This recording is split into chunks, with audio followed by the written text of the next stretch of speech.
All right, welcome back to PNC's News Now, and welcome Joanna O. What's going on with weather? So wasn't today a little warmer than usual? Definitely. Right? Yeah, so some people like, who works indoors, they wouldn't really care. But for me, I walk around school all the time, and so the temperature definitely matters. So I checked NWS record on temperature history today and found out that yesterday temperature remained lower than 80s until around 10 a.m.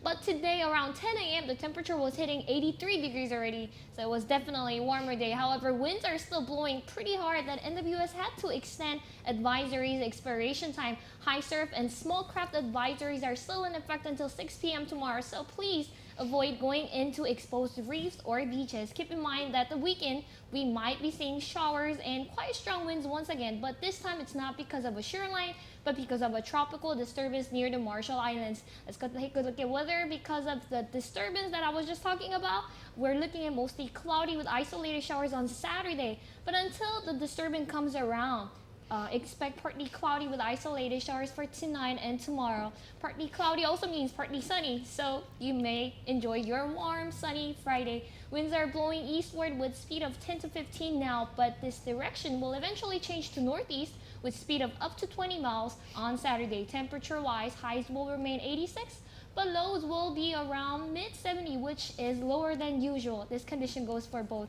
Guam and Saipan. All right, so it's a little bit cooler lately. Mm-hmm. Yeah, I remember yesterday it was a lot cooler. I even put on my boots. Ooh, Yeah, that's nice. Yeah. I put on my blanket anyway. All right, thank you, Joanna, for that report. President Barack Obama's proposed budget for fiscal year 2016 contains in it some funding for key projects related to the Guam military buildup. The president's budget requests a total of $266.9 million for military construction projects on Guam. Most of these are to support the military buildup and the transfer of some 5,000 Marines from Okinawa to Guam. The president's budget has for the Navy $125.6 million for a live fire training range complex at the northwest field above the Ritidian Wildlife Refuge, $10 million for municipal solid waste landfill closure, and $45,000 for a sanitary sewer system recapitalization. These are just some of the projects the budget allocates money for. Military Buildup Chairman Senator Frank Uggan Jr. says this is a good sign for the Guam buildup. In 2014, the National Defense Authorization Act released most of the restrictions as it applies to the buildup. Here, President Obama is following through in terms of submitting his budget and ensuring that certain components, once the SCIS is released to the community and the record of decision is released, that would allow the military buildup process to proceed. Senator Uggan says that the funding for the firing range is a big deal because the firing range complex is a critical component to the military buildup. To see a breakdown of the military construction projects and Obama's budget request, log on to PacificNewsCenter.com. Guam's mayors say their senior citizen centers are underfunded. During a roundtable discussion held by the legislature this afternoon, island mayors voiced their concerns about their senior citizen centers. One concern is that the centers themselves are old and under disrepair. We have to start thinking about renovating these centers and how we can find funds to be able to upgrade them, because they are really, many of them are dilapidated, and we don't have the funds to do it.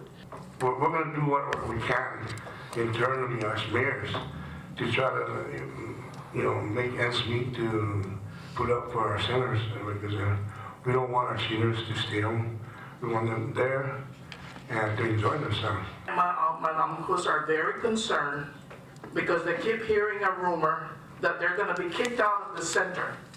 Iran doesn't have a cannon, but if that happens, a cannonball is going to come out of Iran, because I care for my uncles and I don't want them to relocate anywhere. Public Health Director James Gillen assured the mayor of Inarajan that these were just rumors, and in fact, he says it's the first he's heard of these rumors.